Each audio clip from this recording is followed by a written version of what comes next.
예, 구대구 사범학교 편을 마치고 달성고문군 편을 하려다가 뭐가 잘 안 맞아가지고 기존대로 계속 진행을 하게 됐습니다. 군위였고요. 이참에 기아성씨 편을 마무리 짓고자 합니다. 이번 시간 첫 번째 절광장씨입니다. 덕수장씨 장순용과 절광장씨 장혜빈을 제외한 나머지 장씨는 한국계 한국인이라고 지난번 말을 한 적이 있죠. 이번 시간은 그 중국계 한국인 절광장씨에 대해서 보도록 하겠습니다. 군위읍에서 소북면으로 이어지는 서북쪽으로 난 국도를 따라 약 2km를 가다 보면 서원마을이 나옵니다. 이 마을 입구에서 북쪽 길을 따라 또다시 1km 정도 가면 대북마을이 나와요. 절광장씨가 중국 절광성에서 귀화해서 이 마을에 이주하죠. 마을 이름을 중화촌 또는 중북촌이라 부르다가 한일 합병 뒤에 대북동이라고 부르게 됐습니다. 마을 이름만 들어도 중국 냄새가 물씬 풍긴데요. 절광장씨의 입향조는 장혜빈이고 그가 절광장씨 시조가 됩니다.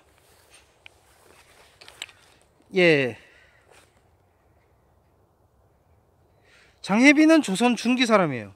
16, 17세기 사람이죠. 1575년생입니다. 그리고 1657년 몰. 이 장혜빈의 호는 화헌이고 중국 명나라 절강성 항주 금화부 도광현에 살았는데 선대가 한나라 장량이라고 합니다. 과연 장량의 후손일까? 중국 한나라 장량의 후손일까요? 임진왜란이 일어나자 명나라가 구원병을 보내죠. 이때 장혜빈은 1597년 정유재란 때 절강군의 군사로 조선의 자부장으로 지원을 왔습니다.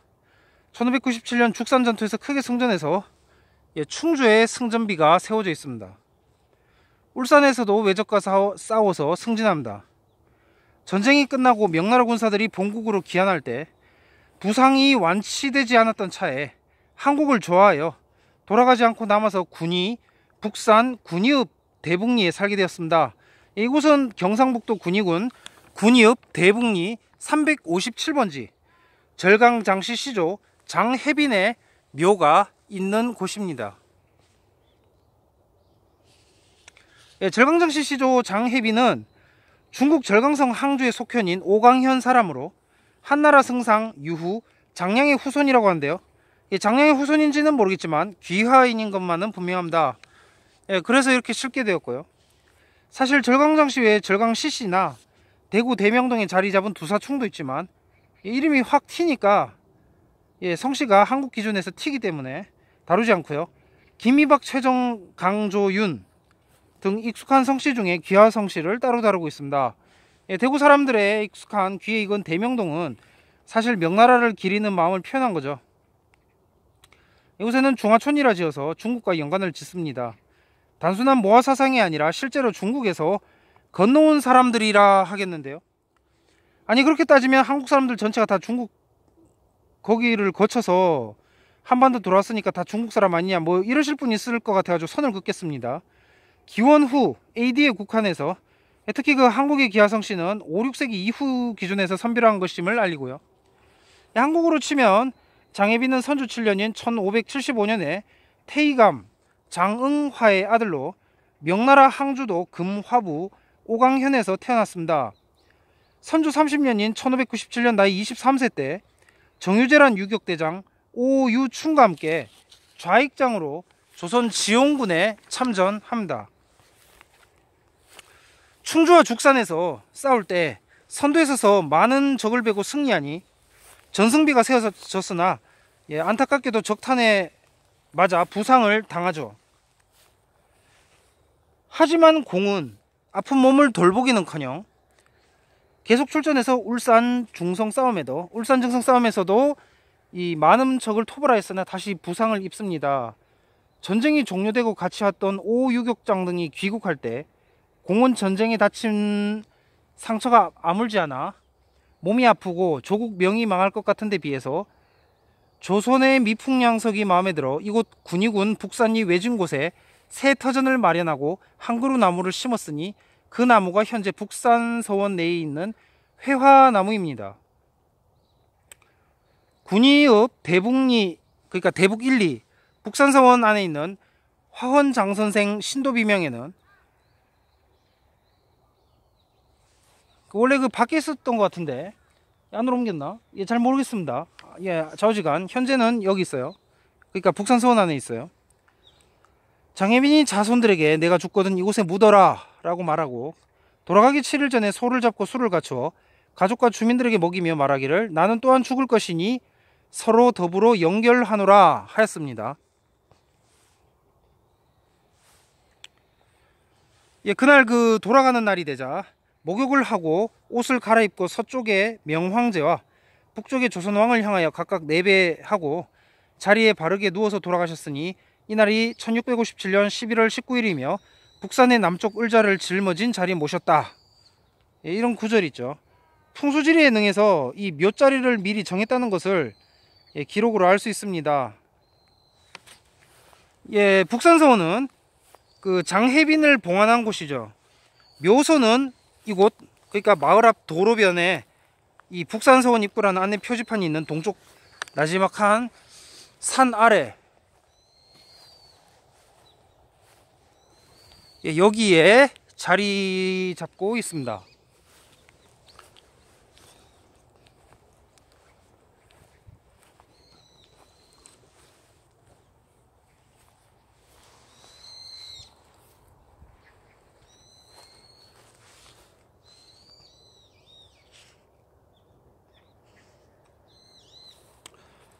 근데 그 묘소에 오르면 과연 시조의 묘인지 의심스럽다고 하죠. 성물은 초라하고 그 봉부는 서인의 묘와 같다. 이거 아니고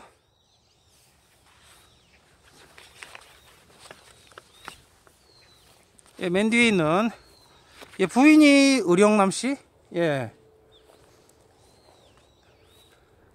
남편이 이제 장혜빈. 이건 최근에 만든 건가요?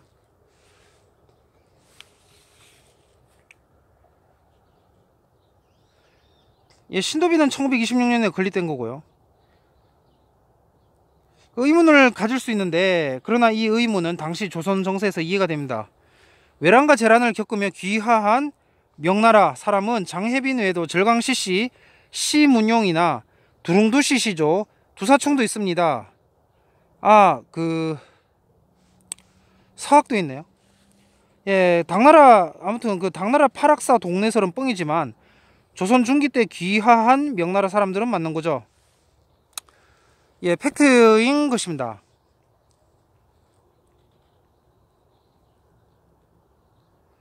예, 팩트란 거. 아, 예, 그 귀한 일본인도 맞죠. 예, 조선은 상대적으로 폐쇄적이었습니다. 그래서 그 명나라 일본인이 주요 귀하인이고요.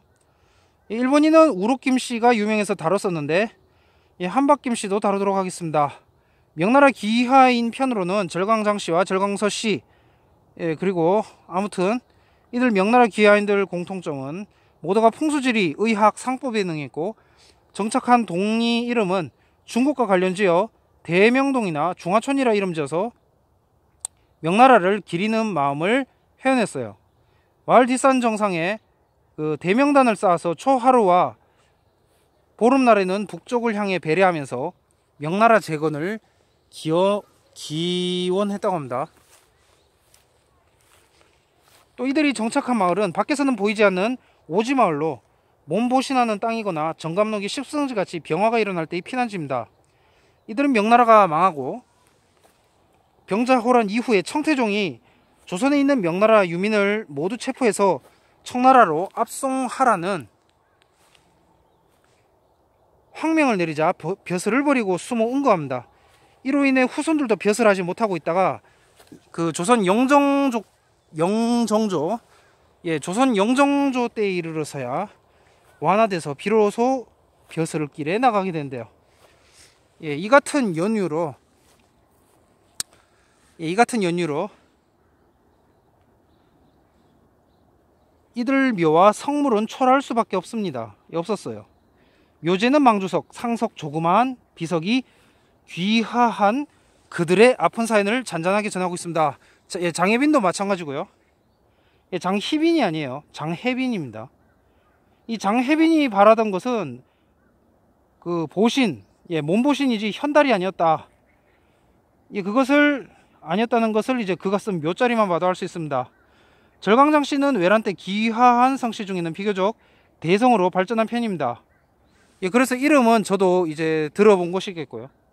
이들 그 조선시대 때 명나라 일본인 이 귀화성씨들에겐 분파가 필요 없죠. 예, 본관만 따지면 그만이죠. 이것이 이제 그 신라고려 시대 귀화성씨와 조선시대 귀화성씨 차이라면 차이겠습니다. 그래서 다음 편은 예, 절강장씨에 이어서 절강서씨로 예, 이동을 하도록 하겠습니다.